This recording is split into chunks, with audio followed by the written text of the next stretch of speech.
예, 하나님의 관점 잡기 오늘 하나님의 뜻이 이 아들 중에 아들인 맏아들에 있다라는 얘기를 좀 할 겁니다. 로마서 7장과 8장을 다 망라해서 오늘 볼 수 있을 겁니다. 도움이 많이 되시길 바라고 오늘 드릴 말씀은 일단 결론적으로 미리 드리고 들어간다면 이렇습니다. 하나님의 뜻은 예수로 말미암아서 죄인된 우리를 아들 삼으시려고 한다, 만들려고 한다 정도로만 알고 있는데 바울은 거기에다가 표현을 하나 더 썼어요.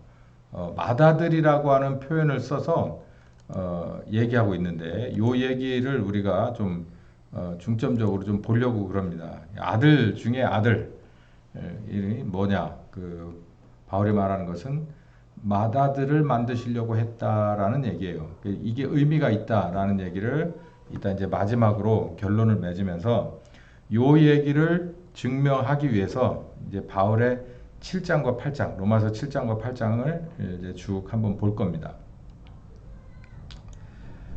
바울은 로마서 7장에서 7장 내내 고민을 했어요. 뭘 고민을 했냐면은 하나님, 그러니까 예수님을 내가 알고 나니까, 믿고 나니까, 또 예수님을 구주로 영접하다 보니까, 또 그 말씀을 듣다 보니까, 성령님이 주시는 말씀 이런 걸 듣다 보니까, 내 속에서는 이 하나님이 어떤 분이라는 걸 알아가면 알아갈수록 내가 이 말씀을 따라서 살아야겠구나라고 하는 반응이 나오더라. 이런 반응이 나오더라. 이제 얘기인데, 이 반응대로 사라지지 않는 자기 모습을 보고서 깜짝 놀란 거예요. 그 얘기가 최종적으로 로마서 7장 21절에서부터 25절까지 보면은 할 수 없다. 뭐냐면 내 몸속에는 죄와 사망의 법이 꽉 차 있어서 물론 하나님의 말씀도 내 속에는 있지만 죄와 사망의 법이 꽉 차 있어서 하나님의 말씀을 따라갈 수 없게끔 만들어서 결국은 백전백패하고 만다.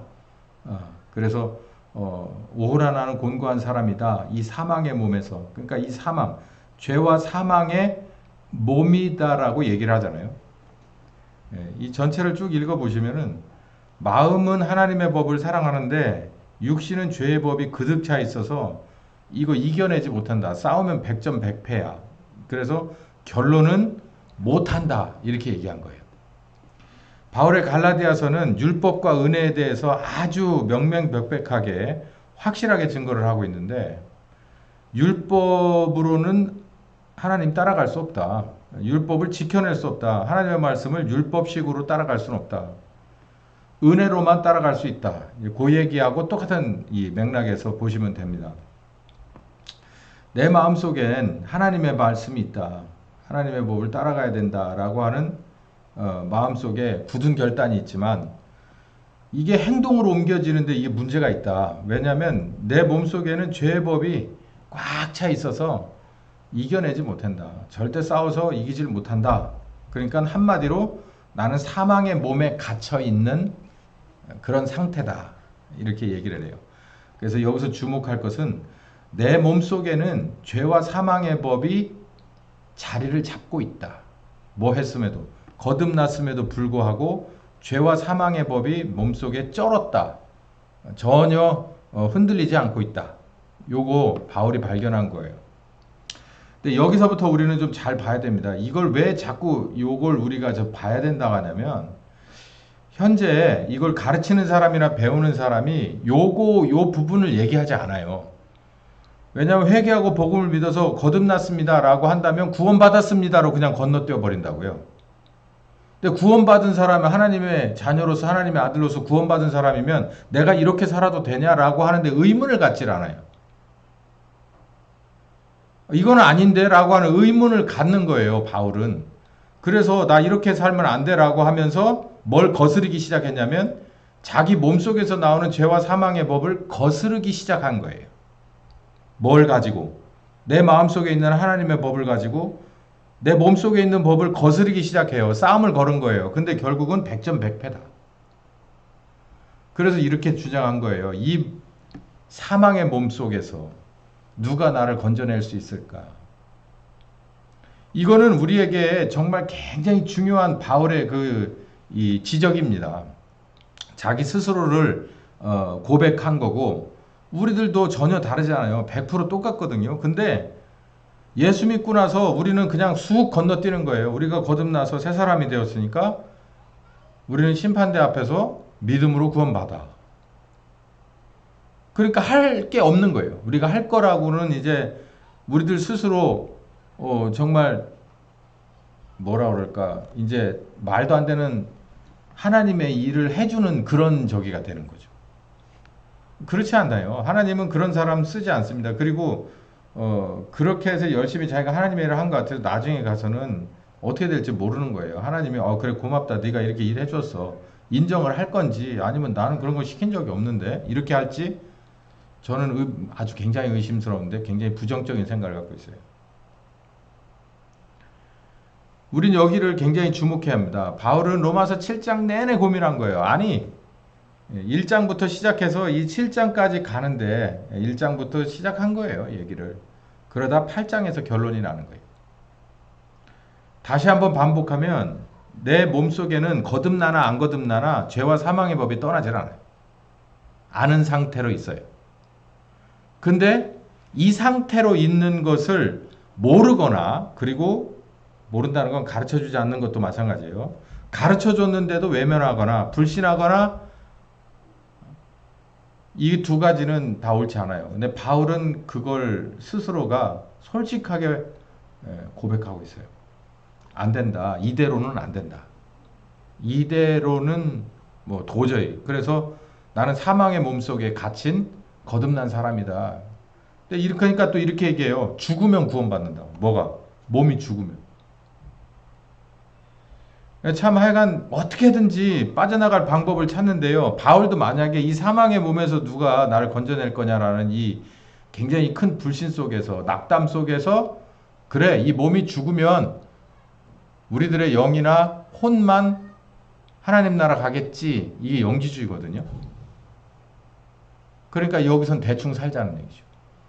영지주의예요. 그 영지주의에서 여러 가지가 나옵니다. 참 잘못된 거죠. 예. 근데 지금 우리가 죽으면은 몸은 땅속으로 가고, 그리고 이 마음이나 혼은 하나님 앞에 간다라고 생각을 한다면 우리도 똑같이 영지주의와 같아요. 그럼 여기서 할 게 없어요, 우리가. 그리고 바울의 로마서 8장은 찢어버려야 돼.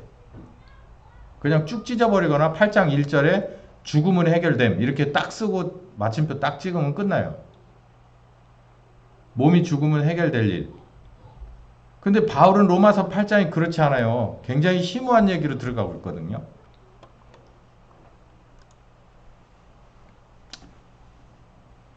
로마서 8장 1절부터 4절까지 이런 말씀이 있습니다. 그리스도 예수의 법, 그러니까 여기는 성령의 법이라고 그러거든요. 그리스도 예수 안에 있는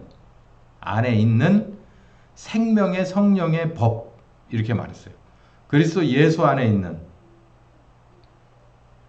생명의 성령의 법. 그러니까 제가 이렇게 줄여서 그리스도 예수 가로 열고 성령의 법.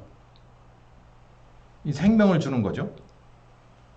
그러니까 방법은 우리가 그리스도 예수 안에 있으면 된다는 얘기예요. 그 뭐 그리스도 예수 안에라 정확히 말하자면 성령님 안에 이 말이죠. 예. 그렇게 되면 죄와 사망의 법, 아까 말씀드린 대로 어디 안에 들어있는, 몸속에 들어있는 죄와 사망의 법에서 뭐한다? 해방된다라는 얘기예요. 야, 이거를 어떻게 이렇게 명명백백하게 확실하게 써놨건만 이거를 왜 안 가르쳐 주느냐는 얘기죠. 그러면 이제 이거를 또요, 이렇게 말해요. 그러니까 이 언어의 그 말로 하는 거는 의미가 없는 게 뭐냐면, 그러면 너는 행위로 구원받냐? 이렇게 치고 나온다고요. 행위로 구원받는다는 얘기냐? 행위로 구원받는다라고 말을 하게 되면 어떤 이 속에 가시가 들었냐면은, 바울이 말한 대로 1 행동 수칙 1번부터 99-9번까지를 모두 다 지켜야 되는 이런 수칙이 돼 버리는 거예요. 수칙. 법을요, 예를 들어서 이렇게 해봐요. 부부 생활 수칙. 그래서 아침 기상하는 몇 시부터 저녁 때 잠자리에 드는 몇 시까지 그 수칙을 예를 들어 99개를 정했다고 쳐봐요. 그러면 바람직한 부부가 되기 위해서는 1번부터 99번까지 다 잘 지켜야 합니다. 그러면 일단 외워야겠네. 그죠? 법을 다 외워야 될 거 아니에요. 그리고 지키는 훈련을 해야 되잖아요. 그리고 평가를 해야 되고 또 누군가에게 지적을 받아야 되고 그렇지 않으면은 항상 내 부부 간의 이 관계는 생활은 뭐 50점, 60점. 아이고 50점이면 낙제, 60점이면 그냥 패스. 80점, 90점이면 이 정도면 A 플러스. 하나님하고 우리는 그런 관계가 아니라는 거예요. 세상은 그런 관계예요. 세상은 법 이상으로 없어요. 법 이상으로 요구하지도 않아. 요구하는 것 자체가 넌센스예요. 하나님과 우리 사이에는 법이 아니거든요. 법이 아니에요.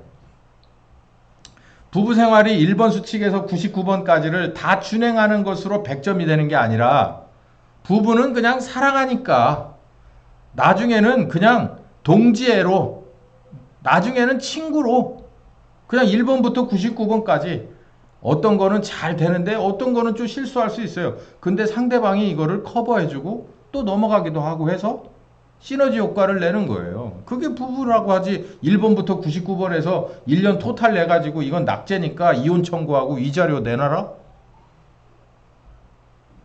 그렇게 풀자는 얘기잖아요. 하나님하고 우리 관계하고. 바울이 그런 관계가 아니라는 거예요. 하나님하고 우리 관계는. 율법 가져다 놓고 하나님하고 우리 관계를 얘기하니까 세상에서 저 난전에서 시장판에서 얼마에 뭐 이렇게 왔다 갔다 하는 그런 식으로 하나님과 우리 관계를 얘기하지 말라는 얘기예요. 자존심 상한다. 그게 갈라디아서 얘기예요. 하나님하고 우리하고 아들의 십자가의 피를 놓고서 서로 맺어진 관계인데 거기다 대고서 율법 조항을 가져다 껴놓고서 지키냐 마냐, 몇 개 지켰냐, 몇 개 실패했냐 이걸 가지고 얘기하냐? 그런 거 하지 마라. 근데 이거가 있어요. 여러분 가만히 봐요. 그리스도 예수 안에 도대체 성령 안에 뭔가가 있어서 바울이 정말 죽도록 노력해봤어요. 죽는 거 빼놓고는 다 노력해봤는데 안 된다라고 한 몸속에 있는 이 죄의 법, 사망의 법을 이겼냐라는 거죠. 그걸 이기기만 하면 바울은 안 거예요. 이 몸속에 있는 것만 이겨버리기만 하면은 내가 하나님 앞에 온전하게 드러날 텐데 하나님의 말씀을 온전하게 행동으로 옮기며 하나님 앞에 온전하게 설 수 있을 텐데 그걸 고민하다가 도저히 안 된다라는 게 7장 마지막 절인데 8장 1절에는 도대체 뭐가 들어있길래 이제 앞으로 나오겠지만 성령님 안에 성령의 법이 성령님 안에 새로운 법이 들었는데 생명의 법이 들었는데 죄와 사망의 이 내 몸을 지배하는 이 법을 이겨버리더라. 그래서 나를 해방시켜 주더라. 그럼 해방시키면 결론적으로 어떻게 되느냐면은 여기 맨 끝줄 율법의 요구가 내 몸에서 이루어진다는 거예요. 그러니까 하나님을 믿는 하나님의 자녀는 이렇게 살면 안 돼라고 하는데 발목을 잡는 게 몇 가지가 있어요. 근데 아무리 이거를 막 하려도 안 돼. 근데 결국은 여기는 바울이 뭐라 그러냐면 in Christ 그리스도 예수 안에 들어갔더니 이거 발목 잡는 거 그냥 차버리고 넘어갈 수 있더라 라는 얘기예요. 있더라라고 하니까 이거를 다시 우리에게 듣기로는 니들도 이렇게 해야 된다라는 얘기가 나중에 나와요. 이렇게 해야 된다. You must 반드시 이렇게 해야 된다. 다 나와요. 보세요. 5절에서부터 8절 제가 그대로 순서대로 제가 봤을 때 문단 나누기를 해야 된 이 패러그래프를 나눠가지고 본 거거든요. 자, 그리스도 예수 안에는 성령의 법입니다. 이건 생명을 뭐를 육체를 이기는 법이 있어요. 육체의 법을 따르면 하나님의 원수입니다. 그러니까 성령의 법이 있는데도 불구하고 육체의 법을 그냥 계속해서 따른다면 아까 제가 초입에 말씀드렸듯이 가르치지도 않고 가르쳐줘도 들은 척 만척하면서 그냥 그대로 가속한다면 한마디로 말해서 하나님을 기쁘시게 할 수 없어요. 기쁘시게 할 수 없으면 그 뭐 하겠어요? 뭐 어떻게 한다는 거예요? 진노케 한다는 얘기죠. 그러면 하나님과 원수라는 얘기예요. 이거 제 얘기가 아니에요. 하나님과 원수가 됩니다. 하나님을 기쁘게 할 수 없어요. 말을 이렇게 써서 그렇지 하나님을 승빨나게 하는 거예요. 빡돌게 하는 거예요. 이 말이에요. 제가 볼 땐 빡돌아가 맞아요. 왜 아들을 십자가에 죽여놓고 하나님은 여기까지 우리를 끌어가려고 했는데 우리는 온갖 핑계를 대면서 그것만은 안 하려고 하는 거예요. 그럼 하나님이 봤을 때 요즘 애들 말대로 빡 도는 거예요. 이 우이씨 되는 거예요. 어쭈? 핑계는 참 좋네. 합리화 엄청 잘하는구나. 깻잎 따서 공부시켜놨더니 하여간 주둥바리만 살아가지고 하나님도 그렇게 볼 거라고. 여기 바울이 말하고 있잖아요. 육체의 법을 그냥 따라가면 뭐예요? 성령의 법 무시하고 육체의 법을 온갖 것으로 합리화하면서 나는 못해, 안 돼, 이것만 계속 얘기하고서 가다가는 하나님과 원수지간 된다는 거예요. 하나님 우리 보고 누구하고 원수지라고 그랬어요? 뱀하고 원수지간하라고 그랬잖아요. 근데 하나님하고 원수지간이요? 아들을 십자가에 죽였는데 이거는 뭐 말하나 마나 심판이죠. 이건 불신자예요. 우리 참 큰일 났어요. 이 대한민국의 교회 참 큰일이에요. 다음 9절에서부터 11절까지 보면 그리스도의 영이 너의 속에 있고 네가 그리스도의 영을 따르면 이 말이죠. 너의 죽을 몸도 살릴 것이다.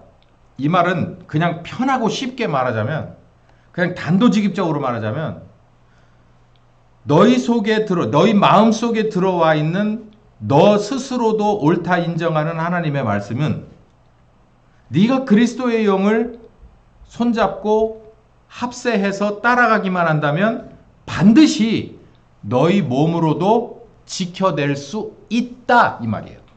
예.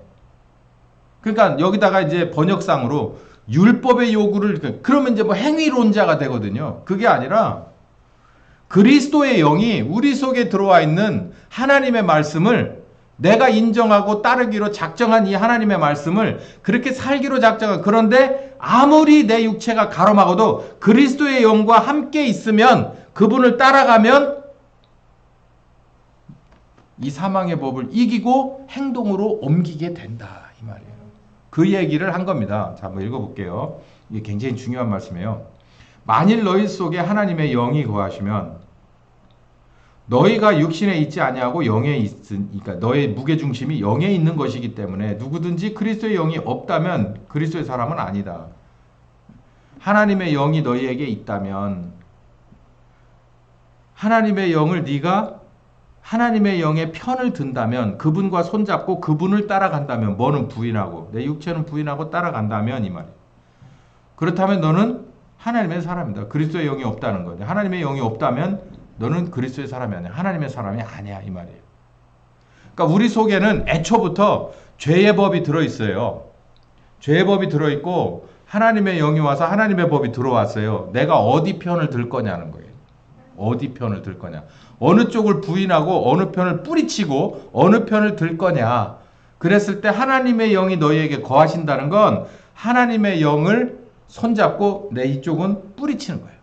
그걸 의미하는 거예요. 그렇다면 또 다시 설명합니다. 그리스도께서 너희 안에 계시면, 이거죠. 하나님의 영이 너희 안에 계신다. 똑같은 얘기예요. 몸은 죄로 인하여 죽은 것이지만 영은 의로 인하여 산 것이라 할 때 몸을 빼요. 그런 다음에 그리스도께서 너희 안에 계시면 영은 의로 인해서 산 것이다. 우리의 영은 그리스도의 영이 오실 수 있다는 건 이미 거듭났기 때문에 깨끗하다 이 말이에요. 손볼 필요가 없다. 그러니까 말씀하시면 우리의 영은요 100% 받아들여요. 거기에 대해서 토달지 않아요. 그러니까 제가 성경 공부를 할 때 가끔 얘기하는 게 머리로 듣지 말고 영으로 들으란 얘기를 해요. 제가 그 얘기를 들으면서 성경 공부를 하던 피교육자 시절에 제가 그 얘기가 뭔지를 몰랐어요. 그래도 도대체 뭘까 그랬는데 제가 이렇게 가르쳐 보니까 알겠는 거예요. 영으로 듣는 사람과 이 머리로 듣는 사람은 달라요. 가슴으로 듣는 사람 다르고 다릅니다. 다 달라. 근데 영으로 듣는다는 건요 뭐가 없다냐면 가운데 브라킹이 없어요. 그냥 스펀지처럼 쫙 들어가는 거예요. 이거를 본인이 의지하지 않아. 이게 이 말씀이 맞나 안 맞나를 고민하지 않아요. 이 머릿속에서 막 이 머리를 굴리지 않아. 그냥 하나님의 말씀이다 그러면 그냥 쑥 들어가는 거예요. 그게 영으로 듣는 거예요. 왜냐하면 하나님의 말씀인 것을 누가 아니까, 거듭난 영이 아니까 그냥 들어요. 마치 저 멀리 공항이나 저 코스코 같은 데 막 저런 데 있을 때, 예를 들어서 미국이나 이런 데 갔을 때 우리 집사람을 찾을 때, 아니면 한국에서도 마찬가지예요. 뭐 여보 그러면 여보가 한둘이에요? 어? 요즘 날에 뭐 어디 쇼핑센터 가면 저기 남자가 많아요, 여자가 많아요? 여보 많잖아요. 몰라요. 근데 제가 조용히 부릅니다. 태양아. 특히 저런 미국 같은 데 가서 저 공항에 막 저 이러고 있을 때 태양아 그러면요 바로 쳐다봐요. 그냥 뭐 두 번 부를 필요도 없어요. 태양아 제가 불러요. 그러면 바로 나 있는데 한 번에 쳐다봐요. 영으로 듣는다는 게 그거예요. 하나님이 아바, 여기다 나중에 아바 아버지라 나오거든요. 아바 아버지라 부르짖는다는 건 그 관계가 저와 제 아내가 태연이라는 태양이라는 애로 인해서 이건 끊어질 수 없는 관계로 쫙 엮여 있듯이, 하나님이 거듭난 사람을 부를 때는 말씀하시면 그냥 머리 숙이게 돼 있는 거예요. 그냥 들어오게 돼 있는 거예요. 그 얘기를 하는 거예요, 지금. 너희의 영은 거듭났으므로 그건 건드릴 필요가 없어. 그냥 거룩한 건데, 문제는 뭐냐면 그 영의 지시를 받지 않는 몸은 죄로 인해서 죽은 거예요. 이미 죽어버린 거예요. 이건 개선의 여지가 없는 거예요. 그러면 또 여기서 뭐가 나오냐면 그노시즘, 그러니까 영지주의가 나와요. 영지주의가 크게 두 가지로 나뉘거든요. 하나는 우리가 하나님의 나라에 갈 때 영으로 가고 마음으로 가니까 몸은 무익한 거니까 쾌락주의로 가요. 하나는 극단적인 쾌락주의로 가. 모든 거 다 몸이니까 받아주고 용서하고 그냥 되는 대로 살아. 그리고 우리는 복음을 알았으니까, 믿었으니까 우리는 영으로 그리고 마음으로 구원받았어. 그러니까 몸을 극도의 쾌락주의로 편안하게 던져버려요. 어느 쪽 하나, 반대쪽은 어떻게 하냐면 몸을 아주 갈궈요. 힘들게. 그래서 아주 힘들게 막 고통스럽게 합니다. 이 육은 이게 저주받은 거기 때문에 그냥 고통스럽게 해요. 굶기도 하고 두들겨 패기도 하고, 수도원처럼. 뭐 그 수도원 운동 그 전설 같은 얘기 들어보면 말도 못해요, 그 사람들. 그래서 이 몸은 이게 이미 죄로 인해서 죽은 것이다, 이런 말씀을 그걸 딱 따가지고 얘기를 하니까 그냥 몸을 아주 힘들게 해요. 근데 이 로마서 8장을 잘 읽어보면요, 원래 우리가 예수를 믿기 전에는 혹은 믿어서 거듭났어도 이 몸은 쓸데가 없어요. 왜냐하면 하나님의 말씀을 듣고 왔는데 행동하지 못하니까 하나님 편에서 봤을 때 이건 죽은 거예요. 말씀이 여기까지 가지 않으니까. 예? 피가 여기서 여기까지만 오지 여기로 내려가지 않으니까 이 하반신 끝난 거라고, 그게. 근데 문제는 바울이 뭐라고 말했냐면, 몸은 죄로 인해서 죽었다. 그런데 잘 들어봐라. 너희 죽을 몸도 살리실 거야 라고 얘기를 해요. 그러니까 하나님은 우리의 몸을 아주 저속하고 부정하다라고 해서 잘라버리시려고 예수를 십자가에 죽인 게 아니란 얘기죠. 예수님을 십자가에 죽여서 우리를 구원하는 것은 전인적인 것을 말해요. 물론 몸은 썩을 거예요. 그러나 썩기 직전까지, 우리들의 이 호흡이 끝날 때까지 하나님은 우리 뭐 하시길 원하냐면 몸도 거룩하게 살리시길 원한다는 걸 우리는 믿어야 돼요. 그러니까 우리가 지금 뭘 얼마나 잘못 가르치고 얼마나 잘못 배워왔는가 하는 거예요. 계속 우리는 무슨 소리를 들을 거냐면 율법주의자냐, 행위구원론자냐 라는 얘기를 계속 들을 거예요. 이게 행위구원론자가 아니잖아요.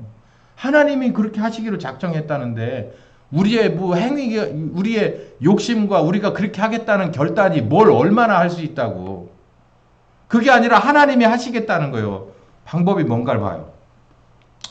예수를 죽은 자 가운데서 살리신 이의 영이, 이렇게 설명을 했어요. 이거를 편하게 쉽게 말하면 하나님의 영, 그리스도의 영 이렇게 해버리면 돼요. 근데 여기에 설명을 뭐라 그러냐면, 예수를 죽은 자 가운데서 살리신 이의 영. 예수님이 뭐가 죽었습니까? 영이 죽었어요? 혼이 죽었어요? 몸이 죽었을 뿐이잖아요. 그러니까 여기서 죽었다는 것은 예수님의 몸이 죽은 자 가운데서 살게 하신 이의 영이, 사도행전 2장에 보면 여기 이라고 설명되어 있는 건 아버지입니다. 아버지 하나님의 영, 하나님의 영이죠. 이 말을 풀어 설명하면은 예수님이 십자가에 죽고 부활하신 십자가의 죽음의 복음과 부활의 복음은 우리에게 의미가 있다는 거예요. 죽음은 죄로 인하여 죽는 것을 의미하고, 다시 사는 부활은 죄가 없어져서 거룩한 몸으로 다시 사는 것을 의미하는데, 그것이 바로 우리에게 다 이루어져야 된다는 거예요. 죄로 인하여서 죽어야 되고 예수와 함께 다시 사는, 갈라디아서 2장 얘기에 똑같은 얘기예요. 자, 이제 여기 보면 답이 나와요. 너희 안에 있다면, 하나님의 영이 너희 안에 있다면, 그리스도 예수를 죽은 자로서 살리신 이가 너희 안에 거하시는 그의 영으로 말미암아 너희 죽을 몸도 살릴 거다 라는 거예요. 그럼 이 얘기는 다시 말하자면 뭐냐면, 이 몸이라는 것이 죽고 살았다는 것은 하나님 편에서 무슨 기준으로 놓고 본다 그랬죠?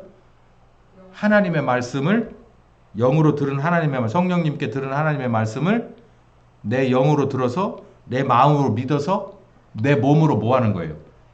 바울의 용어로라면 시인한다는 거예요. 시인. 뭐 했다는 걸? 하나님의 말씀을 들었다는 것을 몸으로 시인, 증명하는 거죠. 입으로 증명하는 게 아니, 그것뿐만 아니라 몸으로 증명하는 거예요. 근데 이 몸으로 증명한다는 것은 가로 열고 뭐냐면 고난입니다. 고난. 이 뒤에 나와요. 고난이라는 얘기가. 그러니까 이 몸은 하나님의 말씀을 들어서 그대로 하나님의 말씀을 내가 생명의 말씀으로 인정하고 나를 부인하고 따르게 되면 몸은 뭐가 따라 붙냐면 고난이 따라 붙는다는 얘기예요. 그걸 미리 말씀하셨죠.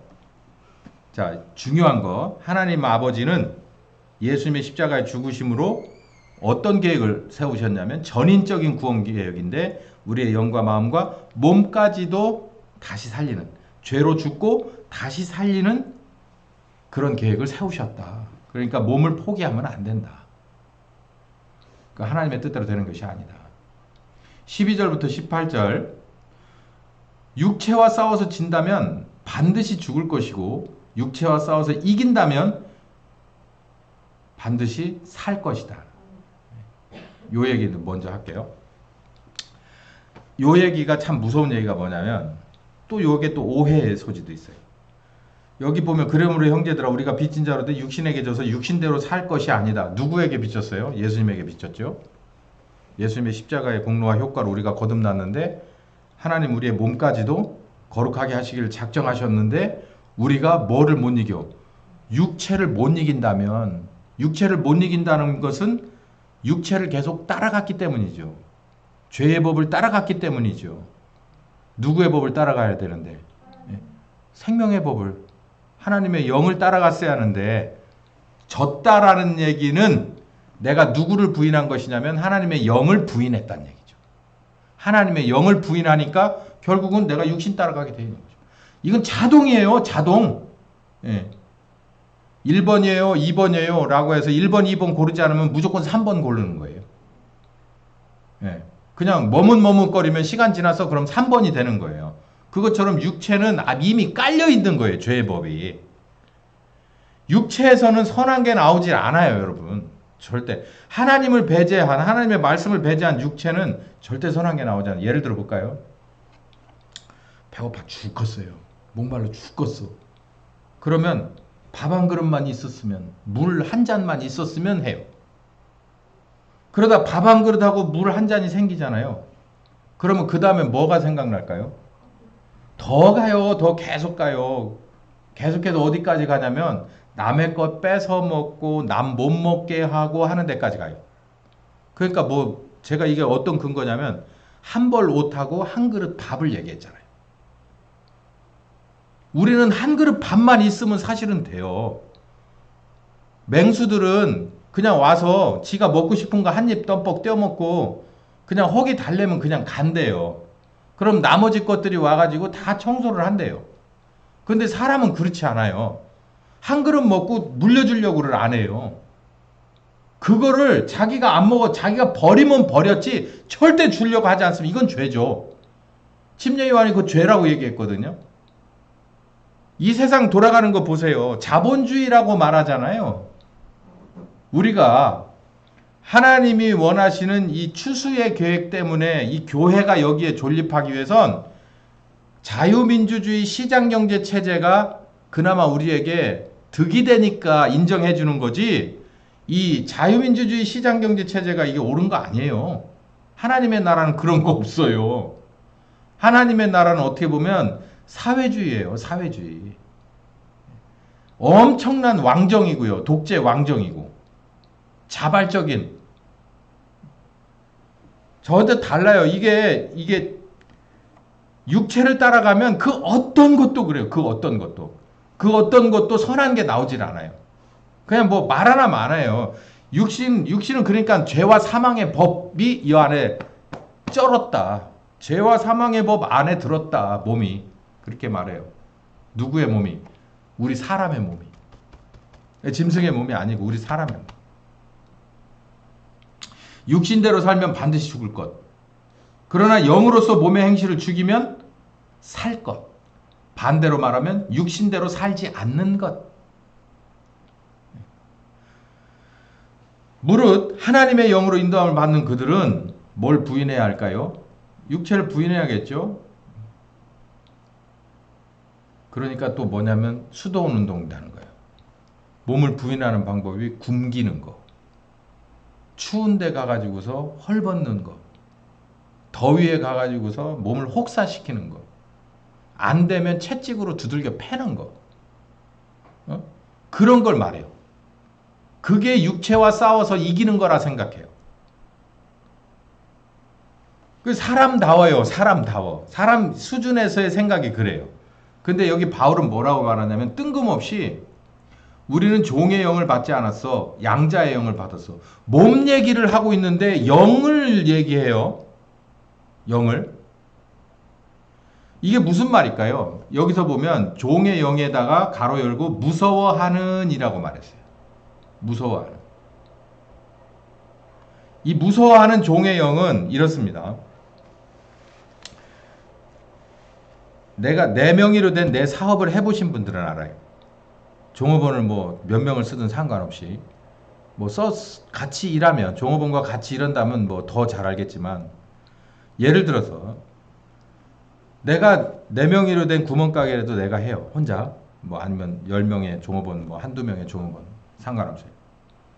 그러면 그 어떤 상황이라고 하더라도 내가 주인이라면 모든 책임을 자기가 지기 때문에 겉으로는 투덜거릴 수도 있고 겉으로는 막 신태한탄을 할 수도 있고 뭘 할 수 있어요. 다 부정적인 걸 다 할 수 있지만 결국에 가서 그렇다고 뭐는 버리지 않아요. 내 사업체를 날려버리지는 않습니다. 그런 사람은 없어요. 그런 오너는 없다고. 근데 종은 반대예요. 종은 늘 투덜거리고 늘 비판하고 늘 뭐라고 하면서 주인과 다른 점이 뭐냐면 결국 극단적인 상황에 가면 이걸 버려요. 요한복음 10장에 나오듯이 사꾼과 선한 목자와의 차이예요. 그건 뭐냐면 종의 영이냐 양자의 아들의 영이냐 이 차이가 있는 거예요. 근데 종의 영은 무서워한대요. 뭘 무서워하는 걸까요? 뭘 무서운 게 종일까요? 죽는 게 무서운 거예요. 죽는 게. 종은 근데 참 이게 역설적인 게 뭐냐면 진짜 죽는 게 무서워요. 그러면 이런 논리가 성립하거든요. 내가 이 회사에 다니는데 이 회사가 막 이런 점도 싫고 저런 점도 싫고 100개도 나올 수 있고 좋은 거는 하나도 나올까 말까인데 그래도 내가 이 회사가 망하면 나도 같이 죽어라고 하는 생각을 안 해요. 이게 죽으면 어디로 가는 거예요? 죽기 전에 뒤통수 때리고 딴 데로 가면 된다는 얘기예요. 이게 종의 영이에요. 그러니까 이 세상은 종의 영역이에요. 자유민주 체제도 종의 영역이에요. 그나마 사회주의보다는 조금 나아서요. 그 점을 명심하세요, 여러분. 우리는 이 종의 영을 받지 않았어요. 우리는 아들의 영을 받았어요. 아들의 영은 무서워하지 않습니다. 아들의 영은 내 아버지가 주인이 아버지인데 왜 무서워해? 아버지가 책임지고 있는데 왜 무서워해? 상황이 어려워도 아버지와 함께, 잘 나가도 아버지와 함께. 자, 그러면 여기다 한번 봐요. 육체로 살면서 영을 따라가지 않고, 그리고 영을 무시하고 육체대로 살아가는, 행동 절제 안 하고 사는 이런 이 하나님의 자녀라 일컫는 사람들은 종의 영을 받았는지 양자의 영을 받았는지를 분별해 볼 필요가 있다. 자, 종의 영을 받은 사람은 절대로 죽음이 두려워서, 무서워서, 여기 무서워하는 종의 영, 이 뭐가 무서워서? 육체가 무서워서. 육체에 뭐가? 죽을까봐 무서워서. 근데 예수님이 몇 번을 얘기했죠. 너 살고 싶으냐? 그럼 뭐 하라 그랬죠? 너 죽고 싶으냐? 그럼 어떡하라? 마태복음 16장 24절 25절에 뭐라 그랬어요? 누구든지 나를 따라오래 그랬더니 자기를 부인하고 자기 십자가를 지고 나를 따르라. 네가 나를 위하여 뭐 하고자 하느냐? 죽고자 하느냐? 그러면 살 것이다. 너 스스로를 위해서 살고자 하느냐? 그러면 반드시 뭐 할 것이다?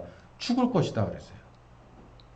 그러니까 여기서 무서워한다는 건 뭘 무서워하냐면 자기의 몸이 죽을까봐 무서워하는 사람은 종의 영이에요. 그래서 뭘 따라간다는 거예요? 영을 따라가지 못하고 육신을 따라간다는 거예요. 그러니까 육신을 똥덩어리 위하듯이 위하는 거예요. 그런다고 안 죽어? 제가 지난주 설교에도 이런 얘기를 하나 했잖아요. 아무리 갈고 닦아도 오히려 막 굴려 먹는 것보다 먼저 가는 경우를 많이 봤다니까요. 요즘 들어서. 나이 불문하고 건강 상태에 아무 상관없어요. 그러고 보니 애초부터 그래서 우리는 태생부터가 그런 하나님의 은혜가 없이는, 근데 우리는 나이가 웬만하면은 뭐 고혈압 대상자도 아니고 당뇨 대상자도 아니고 뭣도 되고 이게 진리처럼 박혀 있었을 뿐이에요. 그러다가 코로나가 지나면서 이게 막 뒤죽박죽 되면서 이게 이제 막 여기저기서 막 터져 올라오니까 이제 눈치채기 시작한 거예요. 우리는 태생 자체가 원래 응애하고 나올 때부터 하나님 부르시는 그 순간까지 하나님의 은혜 없이는 하루도 의미가 없다는 거예요. 나이 상관없어요. 원래 강한 체질이라고 그런 게 어딨어요. 예? 우리는 무서워하면 안 돼요. 뭐를요? 육신의 죽음을 무서워하면 안 돼요. 하나님을 위해서 내 육신이 죽고자 해봐야 된대요. 그래야 뭐 한다는 거예요? 산다는 거예요. 그 말이 뭐냐면 자전거는 넘어지려고 하잖아요. 그러면은 반대로 애들은 그 처음 배우는 초보자들은 자전거를 오른쪽으로 넘어지려고 하면 왼쪽으로 막 이렇게 해요. 그러면 반드시 넘어지게 돼 있어요. 그 희한해요. 근데 자전거가 오른쪽으로 기울어요. 그러면 내 몸을 살짝 기울여서 무게중심을 같이 따라가 주면 자전거는 다시 바로 섭니다. 기억 안 나세요? 자전거는 항상 또 웃기는 게 뭐냐면 오른쪽 다리를 주로 오른손 오른발을 쓰는 사람은 주로 오른쪽으로 세워요. 이렇게 오른쪽으로 넘겨서. 왜냐면 이 다리가 자신 있으니까 오른쪽이 자신 있는 거예요. 왼쪽은 반대는 왼쪽으로 또 하죠. 근데 여러분 자전거를 배워보신 분들 알겠지만 오른손잡이라도 자전거는 어느 쪽으로 기울이는 게 편해요? 왼쪽으로 기울이는 게 편해요. 왜냐하면 왼쪽으로 기울여서 어디로 타기 때문이에요. 오른쪽으로 타기 때문에 그래요. 이게 그러니까 이 반대의 역학이 참 재밌는 거예요. 하나님도 이 말씀이 그래요. 우리에게 네 몸이 살고 싶으냐? 그래서 네 몸 살리겠다고 누구를 거절하면, 하나님의 영을 거절하면 네 몸이 어떻게 될 것 같으냐라는 얘기예요. 생명은 어디에 있어요? 몸에 있는 게 아니라니. 생명은 영으로부터 있는 거예요. 이 영이 할 일을 다 하잖아요. 하나님 쪽에서 할 일을 다 하면 이걸 놓고 가는 것이고 이걸 알아야 된다는 거예요. 그게 나이가 어려서 가든 뭐라든 그건 하나님 손에 달린 거고, 그동안에 내가 하나님이 하라고 한 과업을 다 이루었느냐, 일단 나를 위한 구원을 다 이루었느냐, 또 주를 위한 십자가를 조금이라도 졌느냐, 요거의 차이가 있는 거예요. 육체하고 싸워서 지면 결국은 죽는 거라는 거예요. 육체를 죽기로 달려들면, 영을 따라서 육체를 죽기로 달려들면 육체 안 죽는다는 거예요. 하나님 앞에 와서 예전에 그런 분들 많잖아요. 암병에 걸려서 막 말기 막 이렇게 돼가지고 막 기도원에 와요. 요즘 같으면 그렇게 절대 하면 안 돼요. 항암 치료 받으러 가야 돼. 저 서울의 큰 병원에 가서 머리 다 빠지면서. 예? 물론 그것도 안 된다고 해서 온 사람들이 있겠지만 어쨌든 거기가 있어야 돼요. 그래서 거기서 중환자실 내려갔다가 오르락 하다 죽어야 된다고. 그게 루틴이에요. 근데 결단을 이렇게 내려요. 어쨌든 간에 간다면 나는 하나님 앞에서 기도하다 죽겠다고 생각하고 가는 사람들이 있어요. 살아나오는 사람들이 제법 있습니다. 요즘은 그렇게 들어가는 사람이 별로 없어서 모르겠어요. 근데 예전에는 꽤 있었어요. 생각보다 있었어요. 우리는 종의 영을 받지 않았어요. 양자의 영을 받았어요. 예. 그러면서 여기 말씀하시죠. 우리가 자녀라면, 우리가 자녀의 영을 받았다면, 우리는 하나님의 후사이기 때문에 유업을 이을 사람이기 때문에 고난도 있을 것이다. 누구처럼?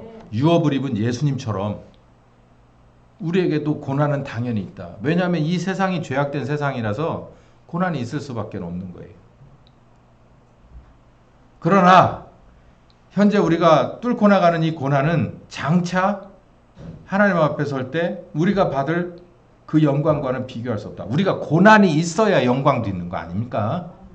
배고파야 음식이 고마운 줄 아는 거예요. 헐벗어 봐야 옷이 소중한 줄도 알아요. 없어 봐야 있는 게 어떤 건지도 아는 거잖아요. 우리가 어떻게 하나님 그리고 예수님 구주를 삼으면 우리가 그냥 꽃길만 갈 거라고 생각을 해요. 여기까지 험로를 왔으니까 지금부터 꽃길만 가면 된다고 생각. 근데 성경은 그렇게 얘기하고 있지 않아요. 우리에게 장차 있을 영광을 이 고난으로 이루어내라는 얘기죠.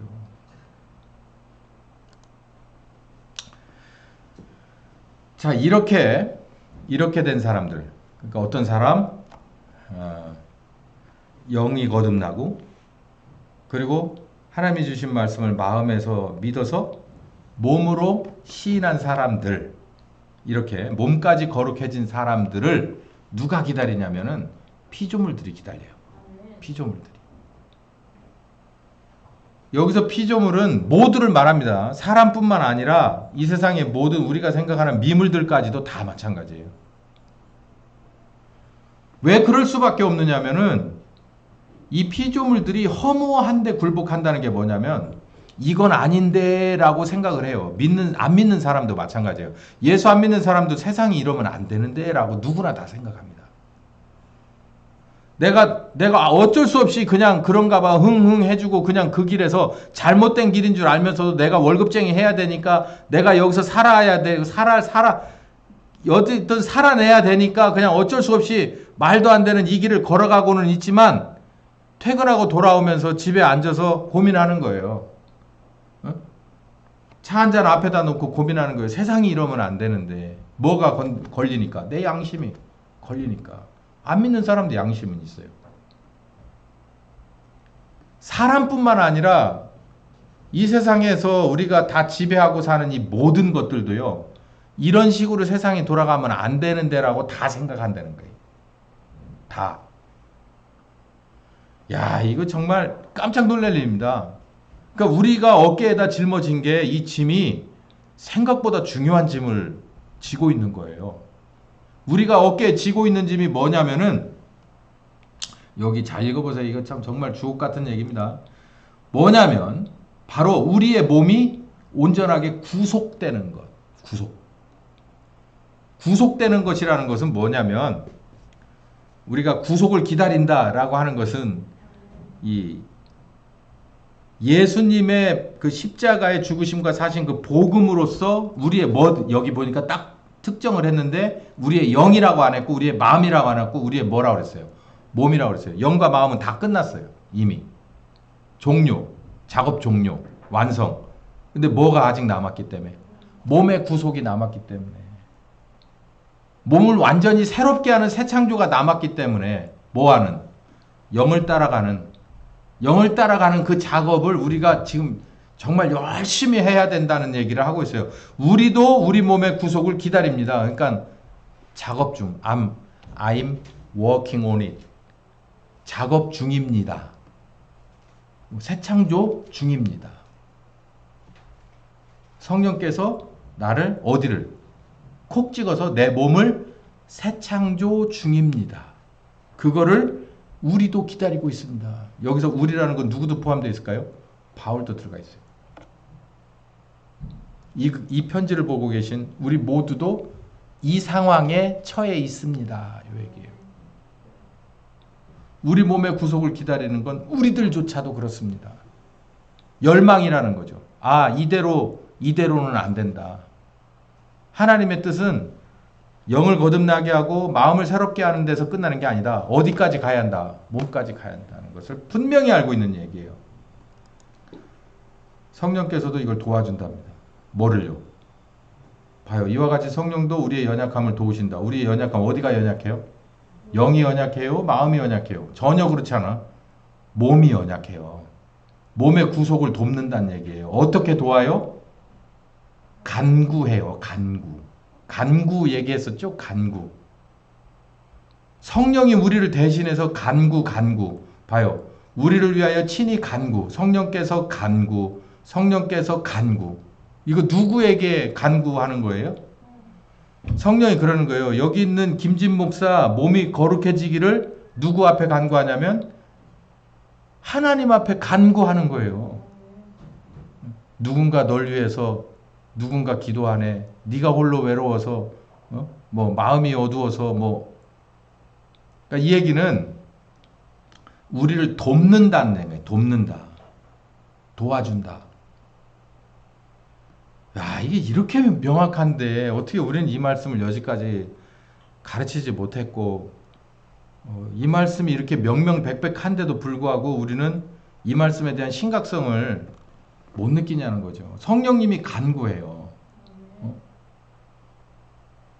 그냥 저기요 두 사람 좀 잘 됐으면 좋겠어요. 이게 아니라는 거예요.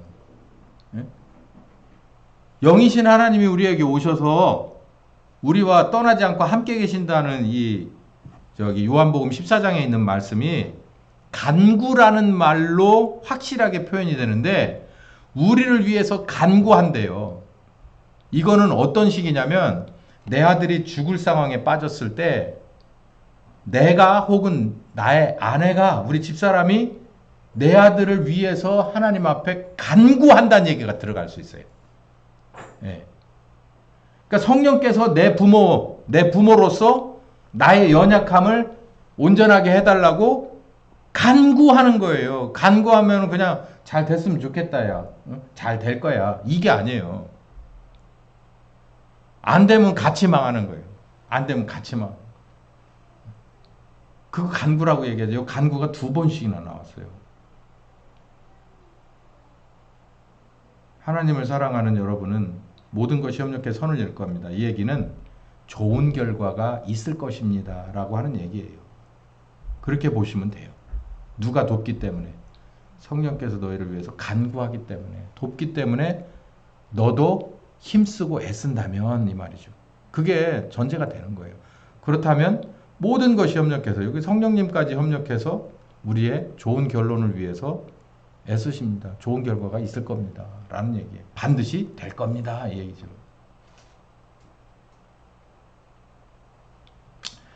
오늘 여기도 다 못하고 끝날 것 같네요. 여기 무다들 마다들이 나오는데 무다들은요. 몸에 대해서 거룩해지지 못하는 거예요.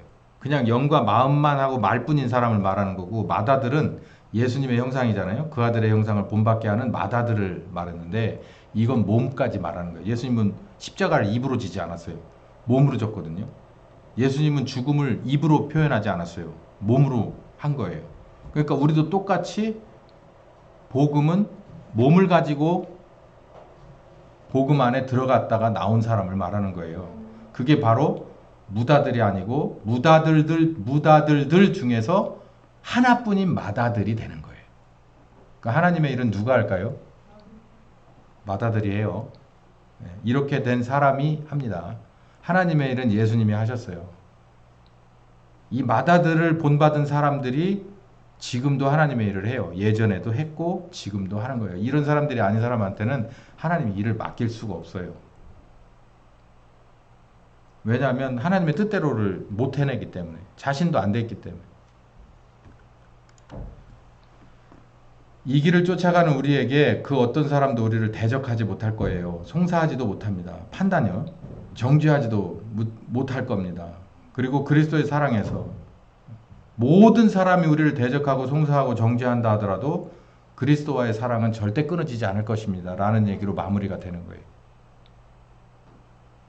바울이 지금 그러고 살고 있다라는 얘기예요. 이 8장의 시점에서. 나는 오늘도 이렇게 살고 있습니다. 그 누군가는 나를 대적하고 나를 송사에 집어넣으려고 하고 나를 늘 잘못했다고 지적하지만 그리스도와 나와의 사랑은 절대 끊어지지 않습니다. 나는 이렇게 오늘도 살고 있습니다. 라는 얘기로 8장이 끝나요. 중요한 점은요.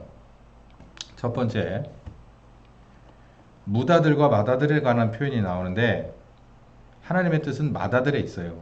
마다들은 영과 마음과 그리고 몸까지 구속된 사람이에요. 필요하다는 얘기예요.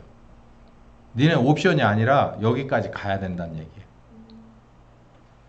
두 번째, 하나님의 뜻은 마다들이에요. 그러니까 이 몸의 구속함을, 그래서 예수님을 온전하게 본받은 이 마다들까지 가는 것이 하나님의 뜻이다라는 얘기입니다. 이게 로마서 8장이에요. 그러니까 하나님의 뜻은 여기에 와 있어요. 근데 우리는 무다들 선에서 적당히 뭉개고 있어요. 그러면 하나님의 뜻대로 된 게 아니란 말이에요. 그러니까 하나님의 뜻대로 안 된 건 마태복음 7장 21절 될 거예요. 근데 우리는 그게 어떤 거라는 걸 상상을 하고 싶지 않아요. 왜냐하면 우리는 거기 안 갈 거니까. 거기 갈 사람들은 그게 어떤 거냐라는 걸 되게 고민을 해봐야 되는데 저는 그거 관심 없어요. 왜냐하면 저는 여기 뜻대로 될 거예요. 이 길 가면 돼요. 그래서 그거는 그냥 거기 가는 사람들이 알아서 할 문제고 나는 거기가 관심이 없어. 왜냐하면 난 이렇게 될 거니까. 여기로 갈 거니까. 성령께서 이걸 도우시려고 할 때, 간구한다고 할 때 나도 같이 힘 바짝 써가지고 넘어갈 거니까.